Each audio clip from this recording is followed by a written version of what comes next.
Vamos abrir a escritura na Epístola de Paulo aos Efésios. Enquanto os irmãos abrem no capítulo 6 de Efésios, eu relembro os irmãos de que nós estamos concluindo essa epístola e que logo, após o estudo de Efésios concluído, nós começaremos um novo estudo, primeira e segunda Tessalonicenses, tá? Vamos nos preparar para essa ocasião. Capítulo 6, versículo 13 a 20. Portanto, tomai toda a armadura de Deus, para que possais resistir no dia mau, e depois de terdes vencido tudo, permanecer inabaláveis.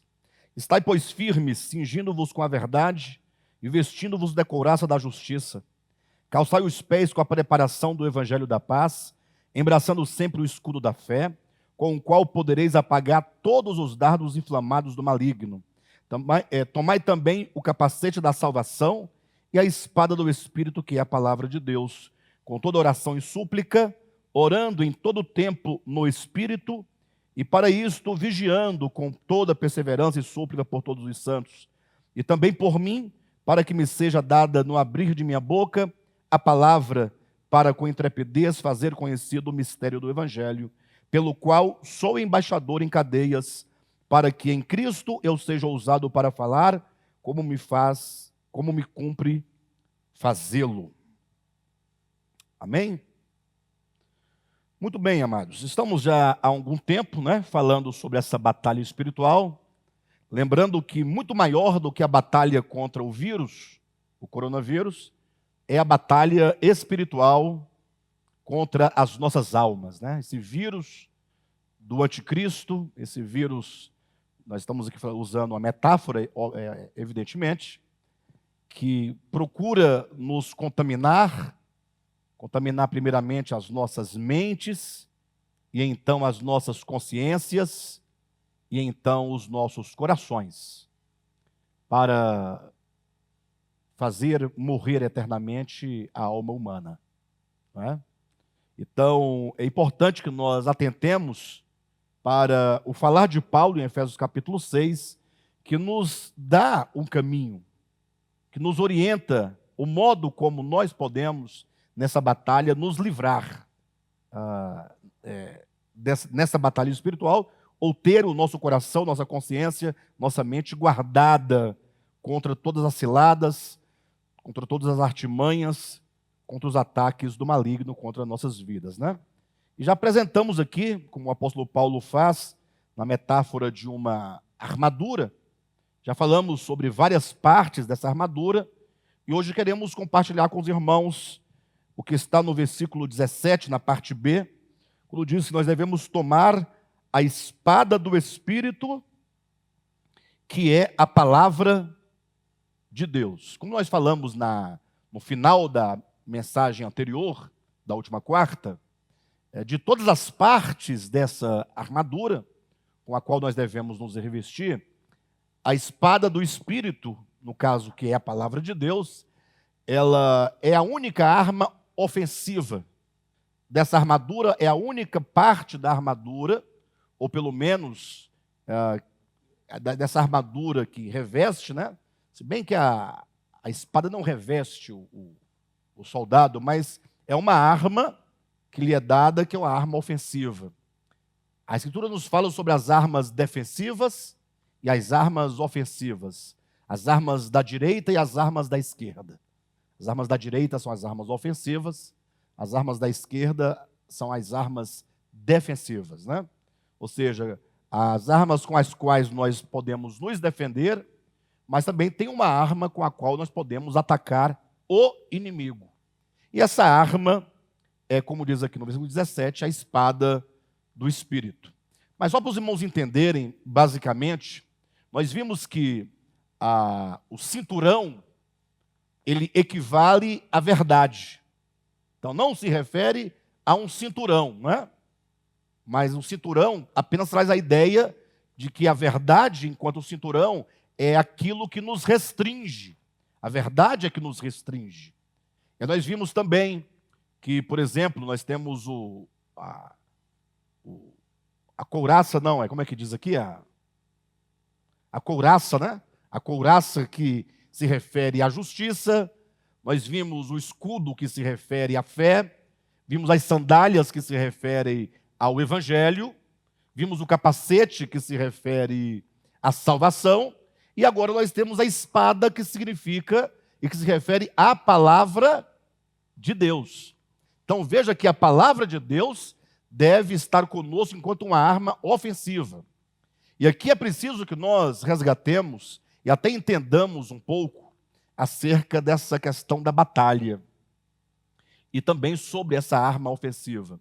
Eu digo isso porque quando nós lemos a Bíblia como um todo, Antigo e Novo Testamento, nós vamos observar que toda a Escritura, ela está envolvida, ou melhor, todas as histórias bíblicas, seja as do Antigo ou as do Novo Testamento, estão envolvidas em guerra, em batalha.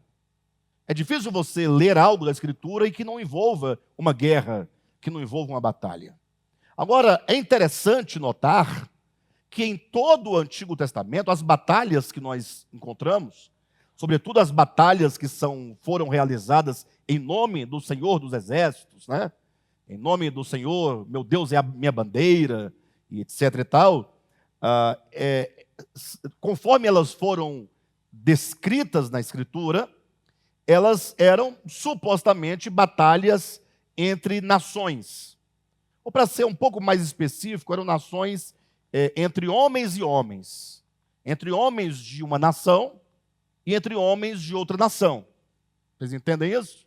Havia, como que dissesse, a nação eleita, a nação escolhida, que é a nação de Israel, que agora teria que lutar contra uma série de outras nações, nações estas que, conforme o Antigo Testamento, eram todas inimigas de Deus.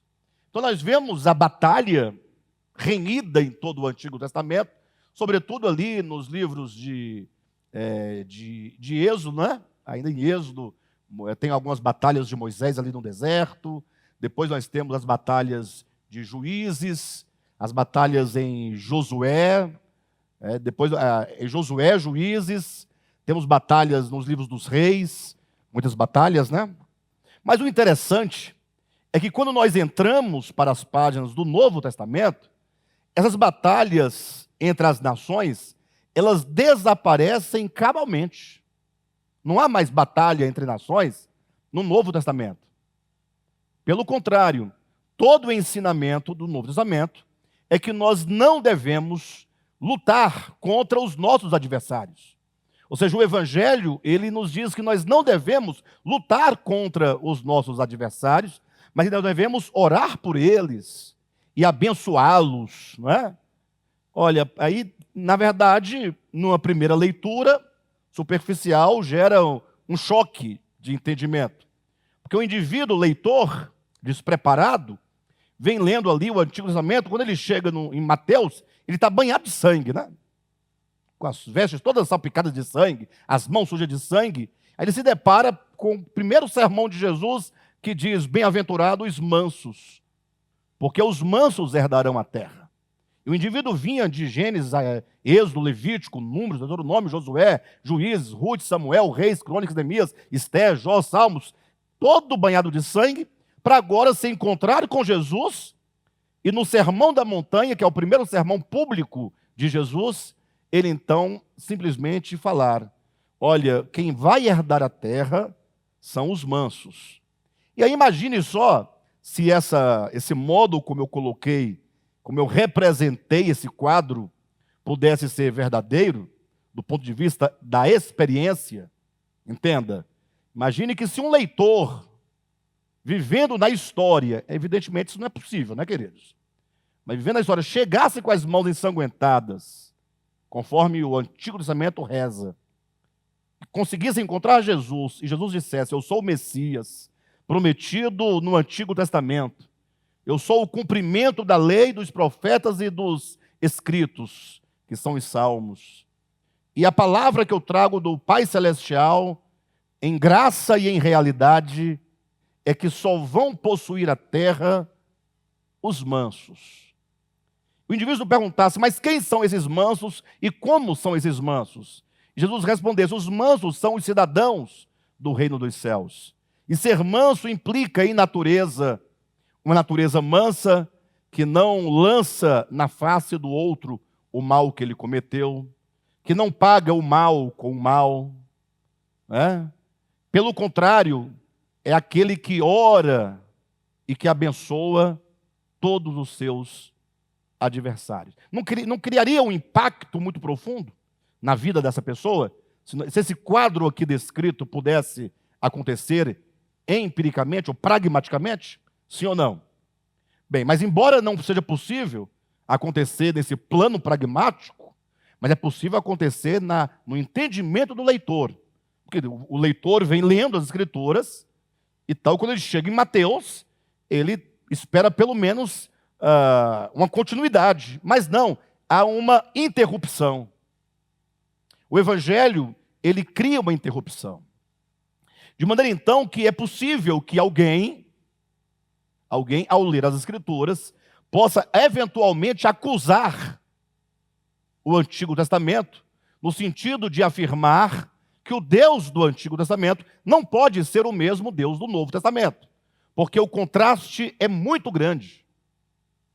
Eu me recordo quando eu estava fazendo a graduação de letras, e eu tinha um professor muito incisivo de literatura, e ele fez alguns comentários em sala de aula, e eu fiquei assim um pouco pensativo pelos comentários que ele fez. Quando deu no intervalo, eu passando por ele, eu o chamei e disse: professor, qual o seu problema com a Bíblia, hein? Qual é o seu problema com Deus? Me fala aí. Ele falou assim: não tenho problema com nada. Eu só acho que o Deus do Antigo Testamento não é o mesmo Deus do Novo Testamento. Eu só acho isso. E naquela ocasião eu não podia concordar com ele. Não podia concordar. Logo alguém pode falar: pastor, então hoje você concorda? Não, continuo sem concordar. Continuo sem concordar. Porém, eu precisei de alguns anos para compreender por que o professor pensava daquele modo. Ou seja, mesmo eu achando hoje que esse meu professor estava e está equivocado na conclusão dele, pelo menos eu posso compreendê-lo. Pelo menos eu posso dizer assim, que me parece que este professor, com este pensamento, está mais próximo da verdade do que a maioria dos cristãos e, sobretudo, dos evangélicos. Alguém pode perguntar: ora, então agora complicou mais ainda, porque se você diz que o entendimento desse professor, qual o entendimento? Ele dizia que o Deus do Antigo Testamento não era o mesmo do Novo. Então, se isso está errado, e embora errado, ele está mais perto da verdade do que muitos cristãos, então, certamente, afirmar que é o mesmo Deus, que os cristãos afirmam que é o mesmo, não é? Também está errado. Vocês podem me entender? Estou colocando dois lados. De um lado, um professor agnóstico, que dizia: o Deus do Antigo não é o mesmo do Novo. Do outro lado, os crentes, que afirmam: o Deus do Antigo é o mesmo Deus do Novo, no mesmo princípio, na mesma base, sem nenhuma diferença. Aí eu digo: ambos estão equivocados. De modo que eu posso afirmar que ambos estão certos e que ambos estão errados. Em que sentido? Ora, o Deus do Antigo Testamento é o mesmo Deus do Novo, corroborando com o pensamento do cristianismo. E o Deus do Antigo Testamento não pode ser o mesmo do Novo, corroborando com o pensamento agnóstico do meu professor. Ora, como equalizar essa questão é que é o nosso grande desafio. É preciso que nós aprendamos a ler livros sacros. A grande questão é que os cristãos, a maioria deles, sobretudo nos institutos e faculdades de teologia, eles ensinam uma leitura da Bíblia. Não sei se vocês sabem, mas a Bíblia ela é ensinada a ser lida. Se bem que na maioria das vezes nem ensinar a ler a Bíblia eles ensinam, não é? As pessoas aprendem a Bíblia ouvindo outros pregarem. Então a maioria das pessoas nunca leram a Bíblia como quem estuda a Bíblia. O crente, quando lê a Bíblia, ele lê a Bíblia como quem procura um versículo para saber o que Deus quer falar com ele naquele momento. Então ele fica naquele jogo de cartas, jogo de dados, jogo da sorte, né? Abrindo a Bíblia para ver o que Deus vai dizer agora para mim. Hoje é meu aniversário, deixa eu ver o que ele tem para me dizer aqui. Espera aí, ó, vem aqui, ó. Pronto, olha. Aniversário, olha o que ele diz para mim. Deixa eu colocar meu óculos para ver. Tornando a falar-lhe, perguntei: que são aqueles 2 raminhos de oliveira que estão junto aos 2 tubos de ouro que vertem de si azeite dourado? Depois eles falam que Deus não fala dessa maneira, né, queridos? Não, por favor. Quem são os 2 raminhos? Respondam aí. Bispo Alexandre e Bispo Josué. Está aqui, ó. Eu falei, eu li, eu acabei de abrir. Né? E se brincar, o nome do José está aqui, ó. Ele respondeu: não sabes o que é isto? Eu disse: não, meu senhor. Então ele diz: são os 2 ungidos que assistem junto ao Senhor de toda a terra. Estou falando. Ah, vocês estão de brincadeira comigo. Bem, mas é mais ou menos essa ideia que as pessoas costumam fazer. Aí quando acontece de ter alguma coincidência, aí parece ratificar a ideia. Quando diz o contrário, é mistério, né? Aí fica por isso mesmo. Mas o fato é que os cristãos aprendem a Escritura apenas ouvindo o que pregam. São raras as pessoas que estudam a Bíblia como quem procura compreendê-la. E aí, quando alguém estuda procurando compreendê-la, e tal pessoa, ou tais pessoas caem nas mãos dos doutores de teologia, logo lhes dirão, né, que o método de se estudar as Escrituras, seguro, é o método chamado histórico-gramatical. A pessoa pergunta: e que método é esse? É que você lê sempre a Bíblia julgando ser literal tudo o que ela diz. Tudo o que ela diz se entenda literalmente. Agora, quando for um absurdo entender literalmente, aí você procura um significado simbólico, espiritual. Mas se você vir que tem, porventura, uma lógica, pronto, você interpreta literalmente. Daí as pessoas passam a ler as Escrituras do ponto de vista literal. Aí começam em Gênesis, né? E acreditam que Deus criou o mundo em 7 dias. 7 dias literais.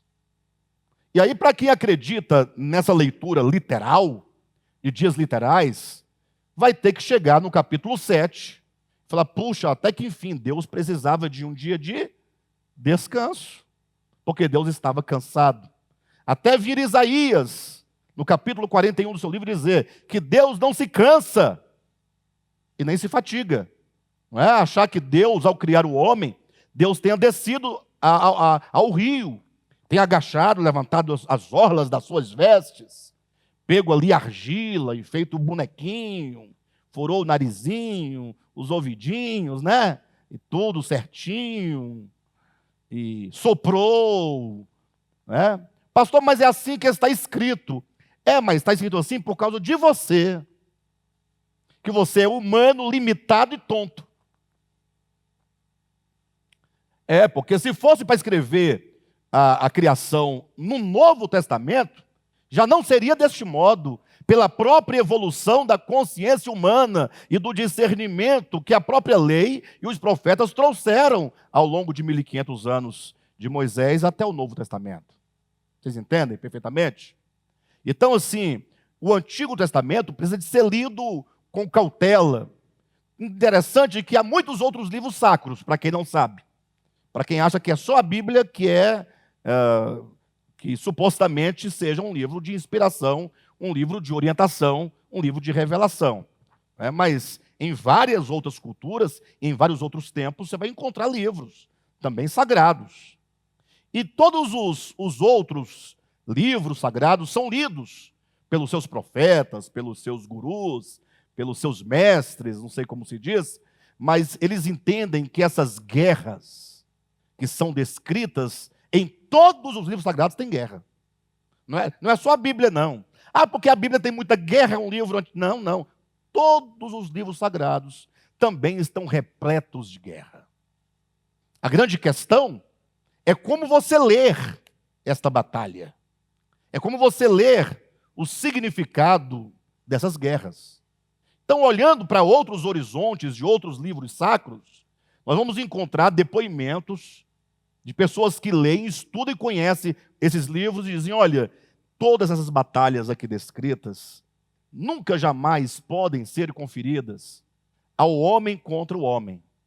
É sempre uma batalha que representa a luta do homem contra si mesmo. No sentido de que todos esses inimigos contra os quais o povo de Deus batalha, eles representam os inimigos que estão dentro da sua própria alma. Olha que coisa interessante. No primeiro capítulo, inclusive, de um livro sagrado, a gente fala sagrado, não é ratificando a sacralidade do livro, como também falamos Bíblia Sagrada, não para ratificar que esse livro é diferente, é sagrado do ponto de vista que é infalível. Não, sagrado quer dizer que é um livro que está no âmbito do sagrado e não do profano. Qualquer livro que não é escrito nessa aura de revelação, de verdade, do mistério, é profano. Então, interessante que muitos livros trazem a ideia da batalha, como a Bíblia também traz, mas o entendimento é que essas batalhas acontecem dentro do coração humano. E nós não podemos entender o Antigo Testamento de modo diferente. Então, por exemplo, quando alguém diz que o Deus do Antigo não é o mesmo do Novo, por causa das batalhas, eu digo, não é o mesmo.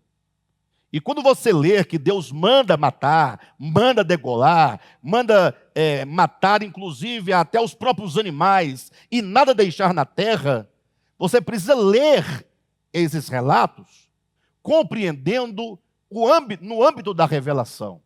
Lógico, alguém pode perguntar: pastor, então você não acredita que essas batalhas aconteceram? Não, eu até acredito que elas aconteceram. Eu até acredito. Eu acredito que elas aconteceram, até porque as batalhas são descritas dentro de um período histórico de muita barbárie, que era impossível uma nação sobreviver naquele tempo sem batalhar. Ou seja, era um tempo muito diferente dos tempos em que nós vivemos. Naquele tempo, vocês vão terem uma ideia, para melhorar um pouco o impulso das pessoas de então, foi preciso fazer a lei, chamada lei do talião, que é a lei do olho por olho, dente por dente. Poxa, quando você chegar ao ponto de falar: olha, não exceda na sua vingança, mas se alguém furar o seu olho, por favor, não fure os dois dele não, fure só um olho dele. Pague a conta, pague a ofensa, mas pague na justa medida. Quando alguém tem que fazer uma lei para que isso aconteça, imagine só, se havendo lei, a transgressão, e sem essa lei, como não seria? Vocês percebem? Então, eu entendo que essas batalhas do Antigo podem, certamente, ter acontecido, mas aconteceram não por causa de Deus, não por ordem de Deus, mas por causa da existência da vida e da percepção que o povo do Antigo Testamento tinha naquele tempo acerca de Deus e que a ele tudo conferia. E qual é a relação de Deus para com esses textos? É que Deus, fazendo uso de uma história trágica da humanidade, transforma isso ou eleva esses acontecimentos ao plano da revelação, no sentido de eu compreender hoje, à luz do Novo Testamento, que todos aqueles inimigos, os heteus, os heveus, os jebuseus, todos aqueles eus ali, representam os grandes inimigos que estão dentro de nossa alma. E quem nos diz isso é o próprio Novo Testamento. Quando você lê os evangelhos, leia os evangelhos, leia Mateus, Marcos, Lucas e João, e procure ler como quem pergunta a Jesus: Jesus, tá bom, então nós não temos mais aqueles inimigos de outrora do Antigo Testamento. Então, nós não temos mais inimigos? Não há mais inimigos? E Jesus, nos evangelhos, vai nos ensinar que os grandes e maiores inimigos são aqueles que estão dentro do homem. A ponto de Jesus falar que a única maneira de você herdar a boa terra prometida, que é o símbolo do descanso de Deus, é você morrendo. Ele diz que se o grão de trigo, ou melhor, aquele que ama a sua vida, a ponto de preservá-la, perdê-la.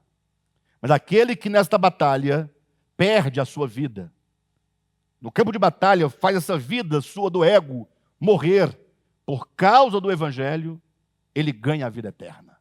Então, o que me faz compreender essa leitura não é fingindo que eu não estou vendo que o Deus do Antigo Testamento, se lido literalmente, diverge do Novo. Não é fingindo. Você não pode fingir. E tampouco é transferindo o mesmo Deus violento, fruto das percepções meramente humanas e históricas, para as páginas do Novo, como fazem os evangélicos. São dois grandes erros. O modo é você perceber. Na sua leitura você tem que perceber isso. Se você não percebe essas mudanças no âmbito da sua leitura, então você não está lendo. Porque de repente você percebe que a batalha que acontecia no Armagedon, lá do Antigo Testamento, para quem não sabe, o Armagedon é do Antigo Testamento. A batalha do Armagedon do Apocalipse, tá bom? É apenas uma referência simbólica ao Armagedon, que é um campo do Antigo Testamento.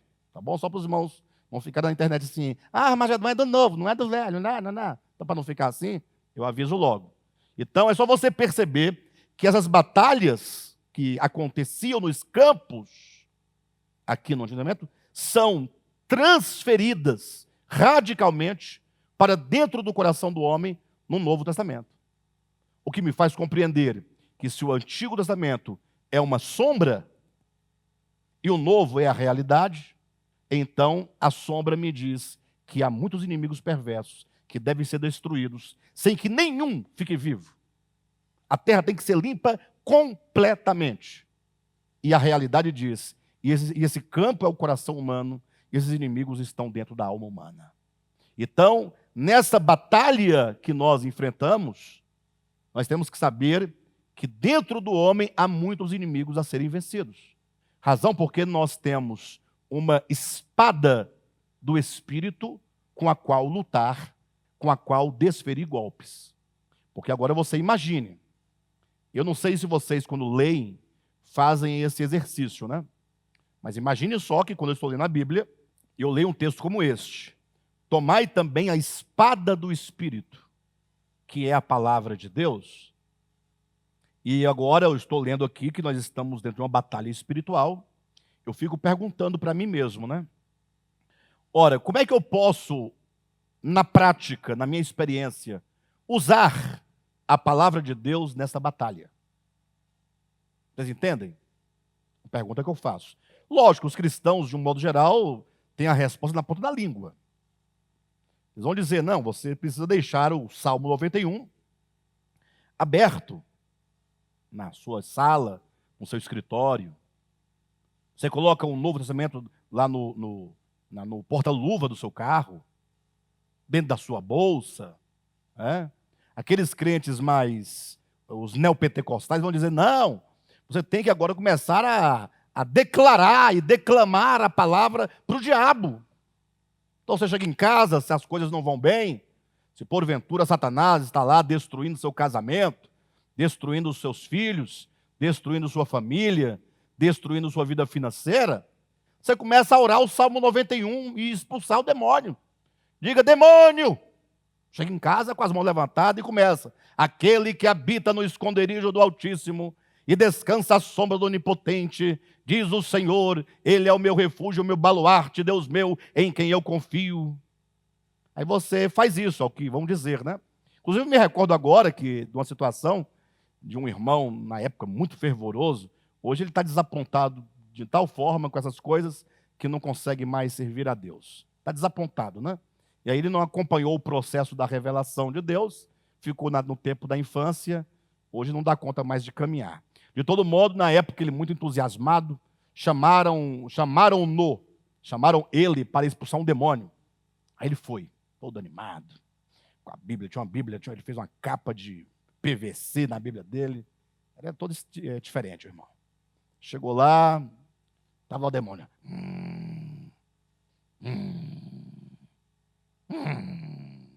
com as mãos para trás, e ele pegou, foi agora. Nunca tinha expulsado um demônio, né? Mas tinha muita coragem e muita fé. Aí ele teve uma ideia. Eu vou orar o Salmo 91 e o demônio vai sair. Aí ele começou: aquele que habita no esconderijo do Altíssimo. O demônio respondeu: a sombra do Onipotente descansará. Aí o irmão assustou. Aí ele continuou: direi ao Senhor, e o demônio: ele é meu refúgio, meu baluarte, Deus meu em quem eu confio. Aí ele falava uma frase, o demônio falava outra. Ó. Aí eles fizeram uma espécie de coro, né? De dueto. Primeira e segunda voz, pergunta e resposta.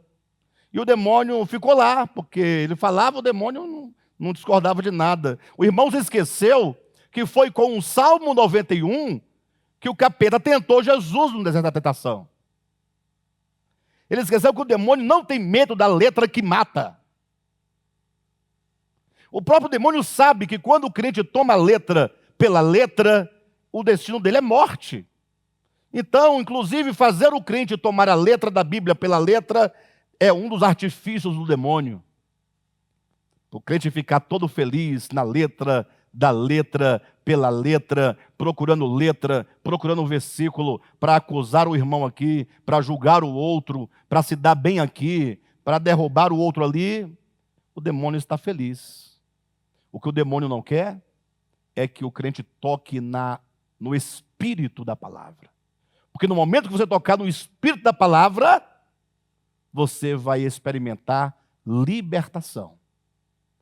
Então a pergunta que eu faço: como usar essa espada do espírito?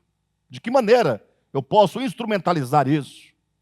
Ah, pastor, mas você é tonto, porque o próprio texto é claro quando diz que a nossa luta não é contra carne e sangue, mas contra principados, potestades, dominadores. É uma turma grande. Onde? Nas regiões celestes. Eu digo: e você porventura já teve essa luta? Você já esteve nas regiões celestes? Em cima de uma nuvem? No espaço sideral? Na biosfera? Estratosfera? Exosfera?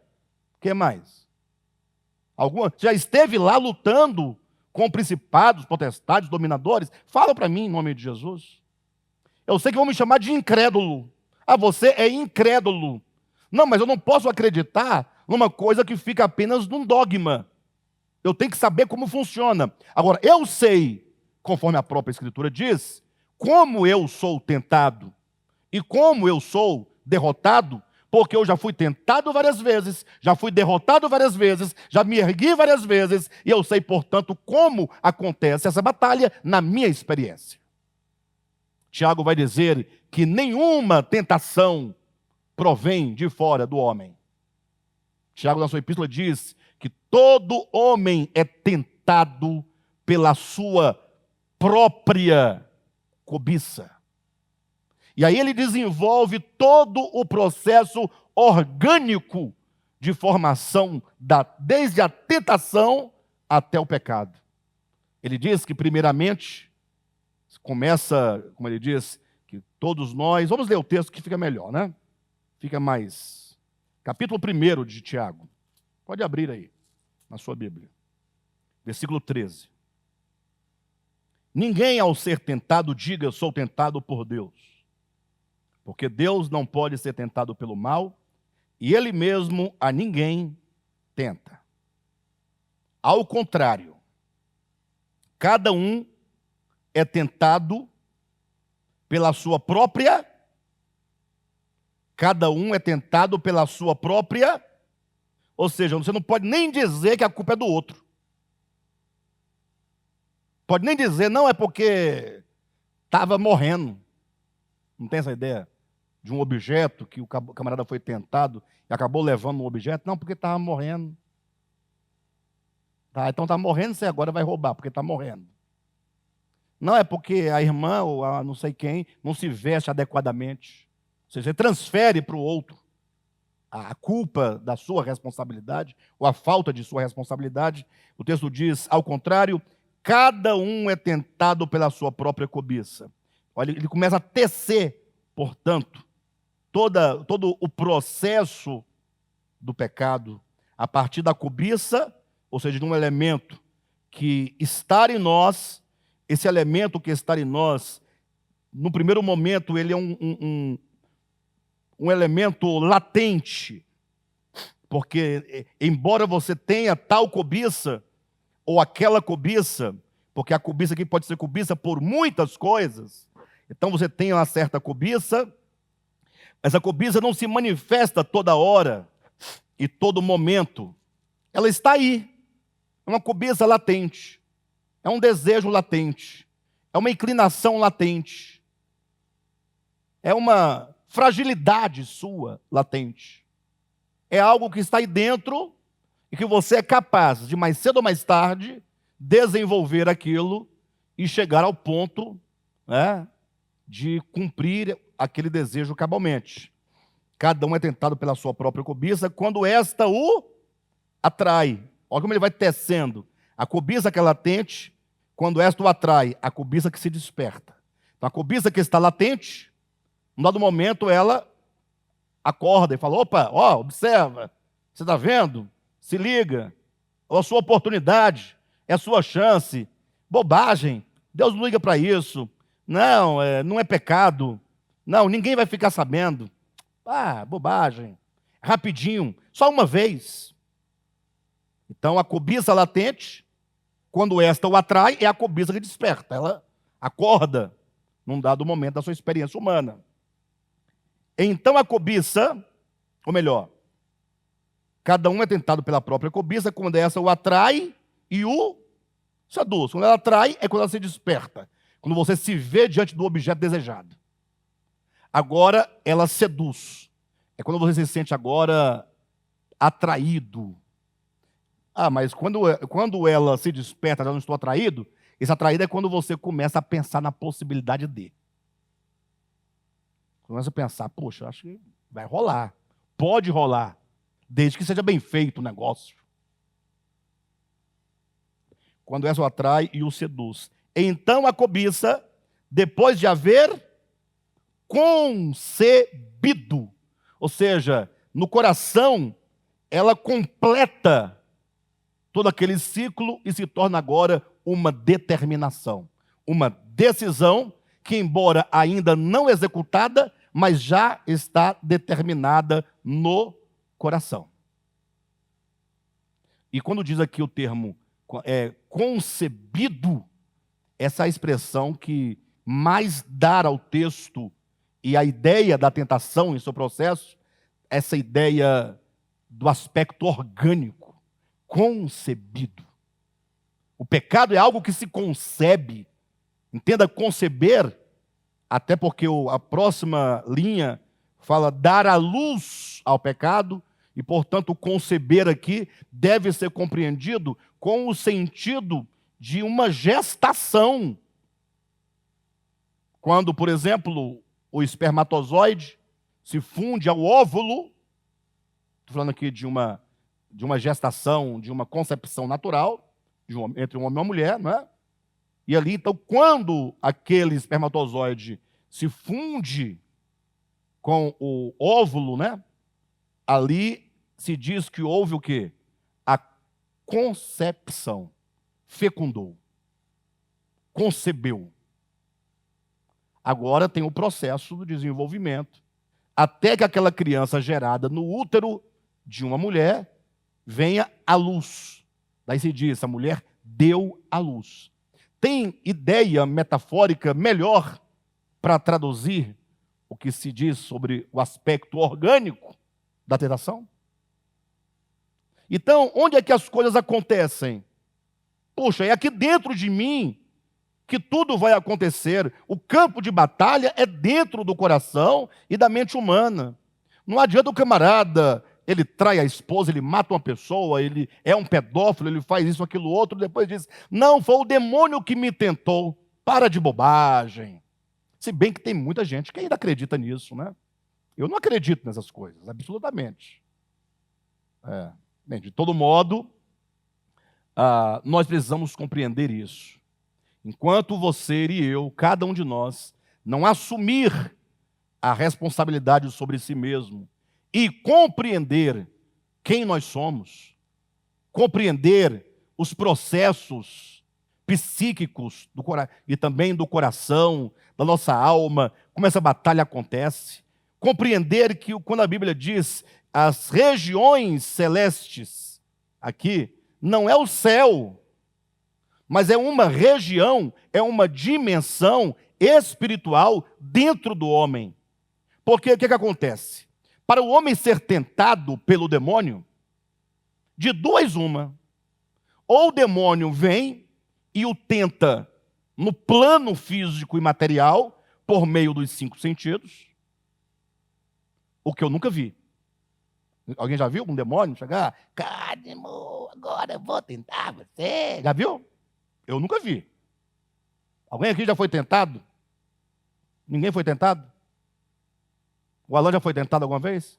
Você nunca foi tentado? Não, parabéns para você, ué. Que país você está vivendo? Em que mundo? Que planeta, né? Todo dia. Toda hora. Agora está sendo tentado. A me dar um murro, né? Eu pego esse pastor de um jeito, ele vai... Hein? Me fala, queridos, vocês já foram tentados? Como vocês foram tentados? Sim, pelo demônio, né? Então, se não é no plano físico, então só pode ser no plano espiritual. E para o homem ser tentado no plano espiritual, que é uma dimensão que não é o físico, deve haver dentro do homem uma dimensão espiritual. Mas isso é óbvio, né? Se Deus é espírito, Deus não é matéria, Deus não é físico, Deus não é humano. Inclusive, Deus nem pode ser servido por mãos humanas, porque Ele é espírito. De que maneira pode o homem servir a Deus, se dentro do homem não tiver uma dimensão espiritual compatível ao Deus que é espiritual? Então, isso é lógico. Então, é nesta dimensão espiritual que Deus habita. É nessa dimensão espiritual que todas as coisas espirituais acontecem. E é somente por meio da dimensão espiritual que nós tocamos tudo o que há no mundo espiritual, seja positiva ou negativamente falando. É por isso que é dito, então, que quando Deus criou o homem, Deus soprou em suas narinas. Ou seja, o homem não é somente barro, não é somente matéria, há uma dimensão espiritual dentro do homem. Dimensão esta que, inclusive, nenhuma ciência humana até hoje conseguiu detectar. Nenhuma. Por mais que, o máximo que os ateus estudados, né, até mesmo grandes doutores aí de antropologia e de física quântica, etc., o máximo que eles podem falar é que o homem é carbono. Mas esse aspecto do homem a que ele se refere é a matéria. Inclusive, a própria ciência reconhece que a mente não tem uma relação necessária com o cérebro. Não confundir cérebro com mente. Não confundir uma coisa com a outra. São duas questões separadas. Mas, de todo modo, a ideia é que o homem tem dentro de si uma dimensão a que se pode chamar região ou regiões celestiais. Olha, imagine só quando Jesus diz assim, olha, Pai nosso que estais nos céus, santificado seja o teu nome. Eu pergunto, peraí, Jesus está dizendo, Pai nosso que estais onde? Nos céus.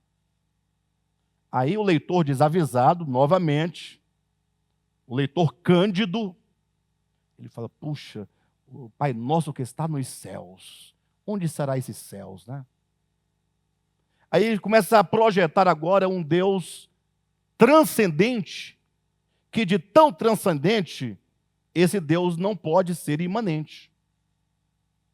Aí você pergunta para o cristianismo como um todo, qual é a doutrina mais forte, mais ortodoxa, mais fundamental acerca do ser de Deus?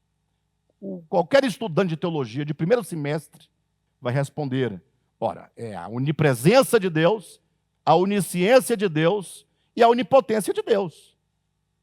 O que é onipresença de Deus? Presença, vocês sabem o que é, né? Presença. E omni, né? Onipresença. Esse oni vem de homini, do latim, que quer dizer todo, tudo, todo. Ou seja, a sua presença enche tudo. E não precisa ir para o latim para saber disso. Basta ler Colossenses capítulo 1, versículo 15, 16 e 17, quando Paulo diz que todas as coisas, tanto dos mundos visíveis, quanto dos mundos não visíveis, aí ele passa a elencar, seja principado, potestades, dominadores, tronos, seja o que for, tudo existe nele. Então Deus é a dimensão na qual tudo há, na qual tudo existe. Poderíamos dizer, em termos matemáticos, que a criação é o finito. E que esse ambiente onde a criação existe, e no qual existe, e somente nela, nessa dimensão, tudo pode existir, essa dimensão é o infinito. Deus é o infinito. A criação é o finito. E qual que é a regra básica da matemática? Que nós colocamos esse silogismo entre finito e infinito. Ora, todo finito deve estar contido no infinito. É impossível.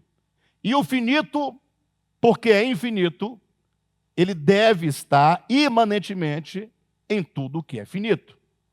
Porque se ele não tiver em algum lugar do finito, ainda que seja um ponto, ele não pode ser infinito, ele não pode ser onipresente. O infinito não pode encontrar um ponto sequer que impeça que ali ele esteja. Por isso que é dito que é infinito. Na linguagem matemática diz infinito, na linguagem bíblica chama onipresença. Os irmãos entendem? De modo que quando diz Pai Nosso que estais nos céus, que céus é esse? É um céu ou alguns céus onde ele está e onde nós não estamos? Será que Jesus, o Cristo de Deus encarnado, não sabia que o seu Pai está em todo lugar? Olha a prova. Ele aqui na terra, conversando com os discípulos, diz a eles, olha, os discípulos, para que onde eu estou, estejais vós também. Então, Jesus tinha plena convicção de que ele estava no Pai e com o Pai. Sim ou não? E que os discípulos precisavam de estar juntamente com eles no Pai. Lógico, entenda que os discípulos estarem em Deus e com Deus implica um estado de consciência. Perfeito?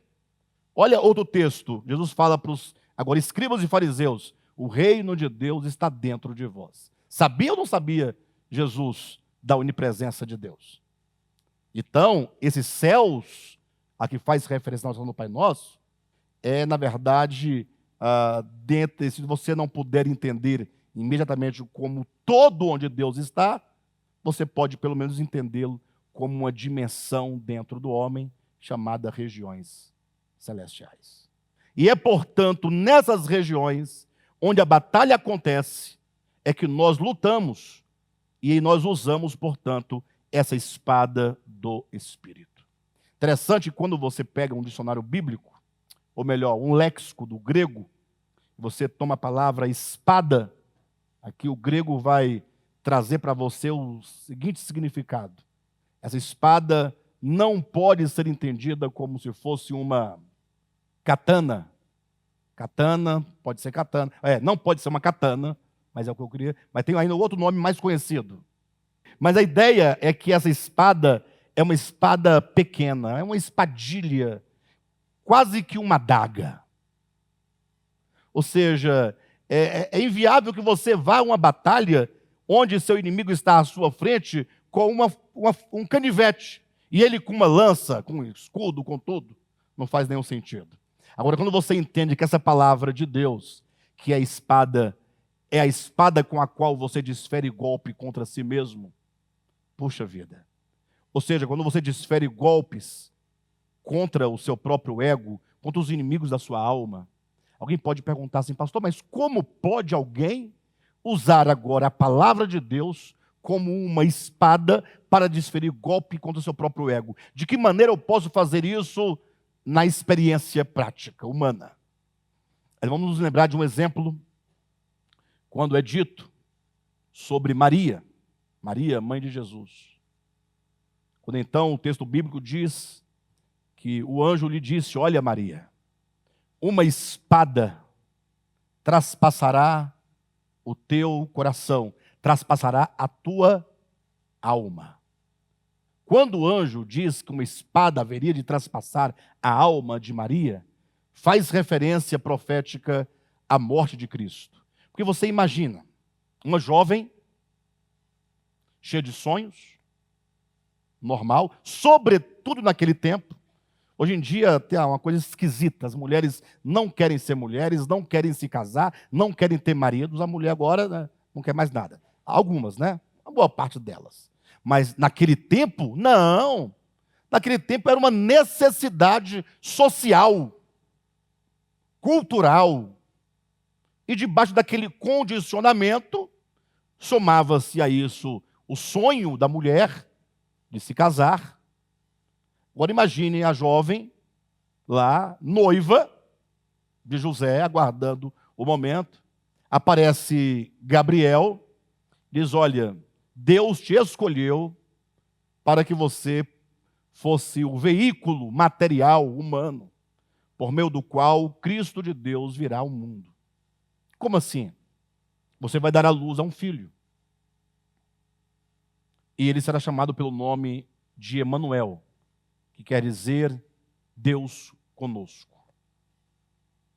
O Espírito do Senhor te envolverá, e o ente que há em ti será chamado Filho do Altíssimo. Agora começam começa uma série de problemas agora, não é? Que ela ia enfrentar, porque ela está condicionada ao cumprimento da vontade de Deus. Mas e agora? Como é que fica o noivo, né? Vocês sabem da história mais do que eu. Eu não vou descrever as etapas. Mas, de todo modo, o menino nasce e ela é uma mãe natural, porque ela teve um parto natural, ela teve uma gestação natural. Ah, é miraculoso o Espírito Santo. É miraculoso a fecundação, mas o processo é natural. A criança crescia no ventre, ela sentia dores como qualquer outra pessoa. Porque se fosse para nascer aparecendo, não precisaria dela. E então, agora o menino nasce, ela dá à luz, ela amamenta, ela toma no colo, ela conversa, ela educa, e o menino vai crescendo 1 ano, 10 anos, 15 anos, 20 anos, 30 anos. É um filho. 30 anos é um prazo suficiente para ela agora não saber mais diferenciar entre o que Deus estava realizando nela e o que é o seu filho. Então, para ela é meu filho, e ponto final. Não importa como aconteceu, mas é meu. Porque ela é uma mãe. Mãe de fato e de verdade. Vocês entendem, pessoal? Sim ou não? E agora imagine só, aos 30 anos, Jesus sai e começa o ministério. Ela vai acompanhando até então, ela não entende muito, mas com o passar do tempo ela vai observando que as coisas não se encaminham para o lado que ela gostaria que se encaminhasse, ou para o lado que todos compreendiam que poderia se encaminhar. Porque, poxa, Jesus agora, se ele é o Cristo de Deus, e ela sabia que era, não é? Então ele vai o quê? Estabelecer o reino de Davi. Ele vem com todo o poder, com toda a honra, com toda a glória, e ai dos inimigos que se levantarem contra, ai de César, ai de Roma, ai do Egito, ai da Assíria, porque conforme as profecias, todas as nações deverão vir prestar-lhe glória e honra e homenagem, lhe trazer presentes, porque de Sião sairá a lei para o mundo inteiro. Mas de repente Jesus, quanto mais passam os seus dias, mais ele se encaminha para a morte, e mais ele ensina, dizendo: dai a César o que é de César, não resistais ao perverso. Se alguém te ferir na face direita, volta à esquerda. A mensagem de Cristo ia demolindo o grande edifício teológico na perspectiva tradicional e literal, veterotestamentária, se é que vocês podem me entender, ia destruindo a ponto de, para muitos, no caso de Judas, falar assim: aqui não vai dar nada, eu vou levar uma vantagem pelo menos de 30 moedas de prata. Aqui eu já perdi tempo demais para sair de mão abanando, né? Então, quando então Jesus vai à cruz, e agora Maria tem que absorver toda aquela realidade. O seu filho, que para ela é filho, mas num fim trágico, humanamente falando, trágico. Ninguém pode ficar diante do crucificado. Ei, que coisa maravilhosa, isso é lindo, bate mais. Não, é trágico. Embora esse trágico tenha um propósito eterno por detrás dele. O que está por detrás, o plano de redenção é belo, é lindo. Mas é lógico que o ato da morte física ali não pode ser menos do que trágico. Perfeito? Vocês compreendem?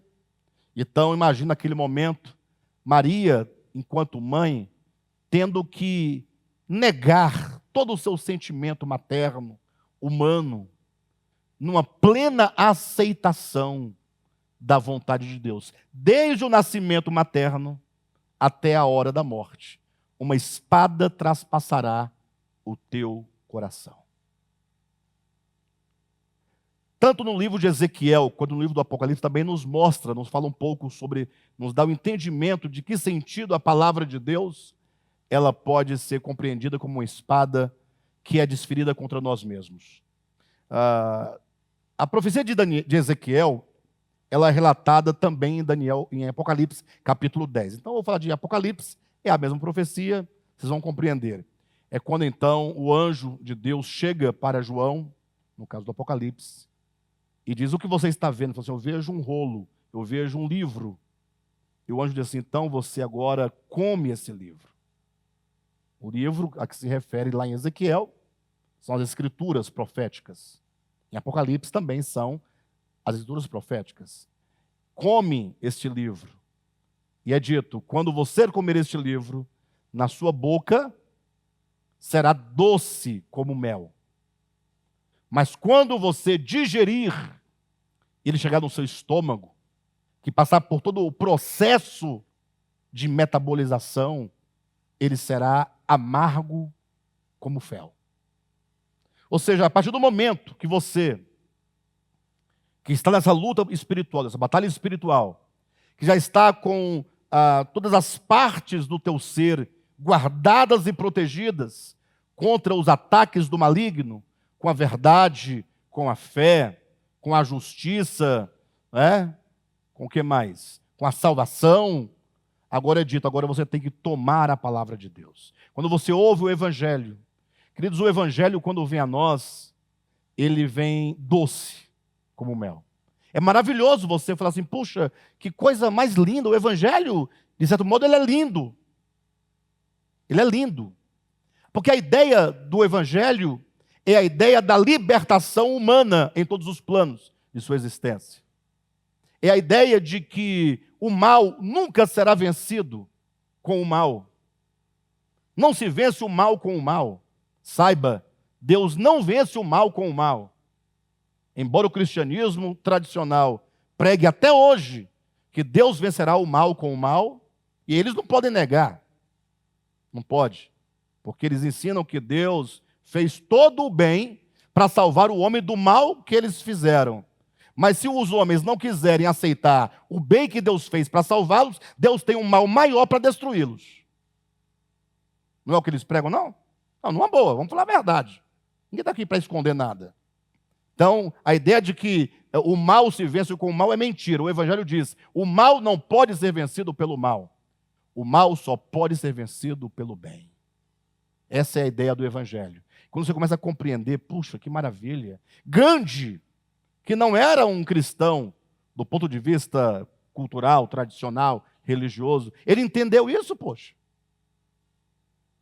Ele entendeu tanto a ponto de falar para os cristãos que queriam batizá-lo: eu aceito o Cristo do Evangelho, mas não aceito o vosso cristianismo. Porque ele sabia que o mal não se vence com o mal. Essa é a ideia do Evangelho. Essa é a ideia clara. Então, o Evangelho é lindo, é belo. Mas se você começar a digerir este Evangelho, se você começar a ouvir o Evangelho, a aceitar o Evangelho, Aí eu vou dar uma dica para vocês que não sabem como tomar o evangelho. Porque às vezes o evangelho fica muito na ideia, né? E não fica na prática. E aí procurando uma palavra para dizer para os irmãos, como eu vou fazer para os irmãos entenderem exatamente como ele vai proceder a partir de agora, para que o evangelho entre nele. Aí eu tive uma ideia. Você vai fazer a mesma coisa que você faz contra a cloroquina e contra a vacina. A mesma coisa. Você vai passar o dia todinho ouvindo vídeo que fala que a vacina está matando e vai matar. Você passa o dia todinho ouvindo o evangelho. Entendeu? Aí você começa agora a falar para todo mundo contra a vacina. Você não fala? E falar e tentar ganhar o outro para o lado da vacina que mata. Ou melhor, contra a vacina que mata. Não é? Eu falei aqui no início, tem dois grupos. A cloroquina que mata e a vacina que mata. São dois lados. Você nunca vai encontrar alguém que defende a cloroquina e a vacina, do ponto de vista político. E nunca vai encontrar alguém que defende a vacina e também a cloroquina. São dois lados. Um quer tornar o outro genocida. Alguém vai ter que sair nessa história, vencendo nessa história aí, e a vitória vai se dar em outubro de 2022. Vocês vão saber quem vai ganhar. Tá certo? De todo modo, a ideia é essa. Do mesmo modo que você se envolve nas discussões contra gay, contra cloroquina, contra vacina, contra Bolsonaro, Lula livre, que mais? Hã? Armamento, Flamengo, lembrei do Flamengo, ó. Flamengo, São Paulo, futebol, essas coisas que nos enchem, não tem essas coisas que nos enchem? Que a gente não consegue respirar, senão tem que, não é? Você faz a mesma coisa com o evangelho. Mesma coisa.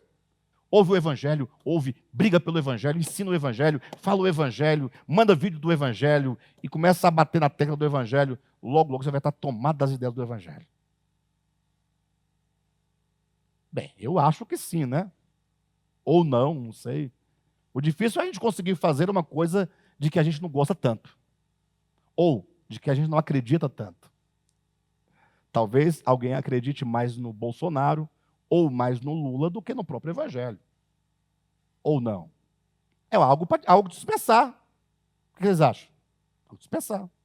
Não dá nada. O máximo que pode acontecer é descobrir que você acredita mais na política que no evangelho.